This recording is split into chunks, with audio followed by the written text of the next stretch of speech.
Howdy, I'm Bob, or Grinning Brutus if you prefer. Who remembers the No Kings protests? I'd call them more of a color revolution operation rather than a protest, but that's just me. I see two things that are wrong with the framing of that protest in protection of our democracy, quote unquote. One is that we actually have kings, and two is that the democracy isn't ours. Now, before you reach for the comment section, and by all means, please do, I have something that I want to add to your mental toolkit. The concept of government being applied metaphysics. What do I mean by that? I mean that the very concept of government is built on metaphysical premises. Where there are two men, there's government. So no, you can't escape it unless you are living in the woods like an antisocial nymph. Government applies and instantiates a given metaphysic, by force, if necessary. If you don't believe me, think about the fact that we supposedly live under a constitutional republic.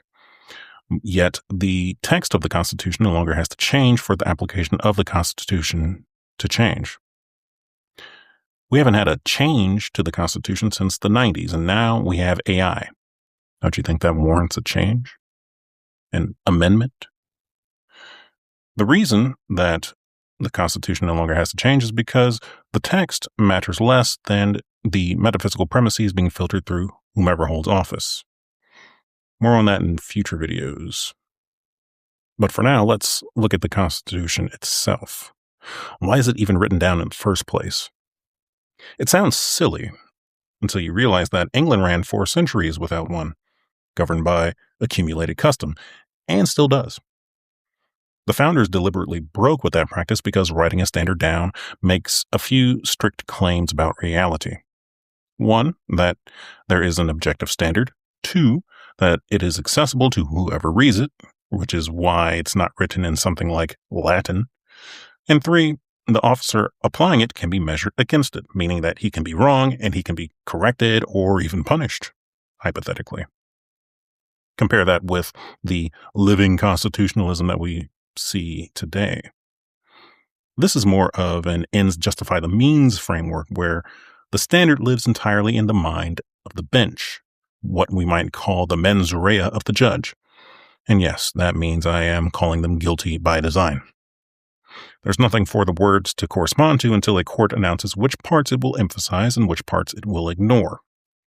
Case in point, Dexter Taylor, a Brooklyn software engineer and amateur gunsmith. He was sentenced to 10 years in prison for assembling firearms at his home. During his trial, presiding judge Abina Darke, and I don't know if I'm pronouncing that correctly, and I don't care, prohibited his defense team from invoking the Second Amendment, telling them point blank, "Do not bring the Second Amendment into this courtroom. It doesn't exist here." When words no longer fix the meaning, somebody has to supply it, and whomever holds that power has the last word among men. That is royal power. If you think a judge isn't royalty, try appealing their ruling to somebody outside of their club. You can't. You just appeal to another judge. Brutus, smart guy, warned New York about this in 1788, stating that the proposed judiciary would answer to nobody. They would have finality without appeal, construction by spirit rather than the letter, and power entirely above the legislature. Alexander Hamilton wrote Federalist 78 to assuage those fears, selling the judiciary as the least dangerous branch, possessing neither purse nor sword. Technically true, but let's compare what was sold against what was delivered. No purse, no sword actually delivered federal judges running school districts and prison systems by consent decree. Merely judgment delivered the Casey decision, where the court announced that liberty includes the right to define one's own concept of the universe and the mystery of human life. Impeachment, as a check on judicial power, delivered 0 Supreme Court justices removed in the entire history of the Republic. 0. Everyone's been above board. Now, Hamilton answered 6 of Brutus's charges, but he sidestepped the 5th, the one that said that the states would melt by degrees through silent judicial adjudication. Now look at our states. They are merely federal districts. So I would say game, set, and match to Brutus. Brutus mapped out the shadow metaphysics while Hamilton sold us assurances that were never actually delivered. So, based on what we see of our current system, do we actually have a constitutional republic? I would say hardly. How about a constitutional democracy? It's getting warmer. What we actually have is a royal managerial democracy in all but name. Royal because the last word belongs to Judge Kings as an institution. Managerial because the populace is actively managed in every aspect of its life.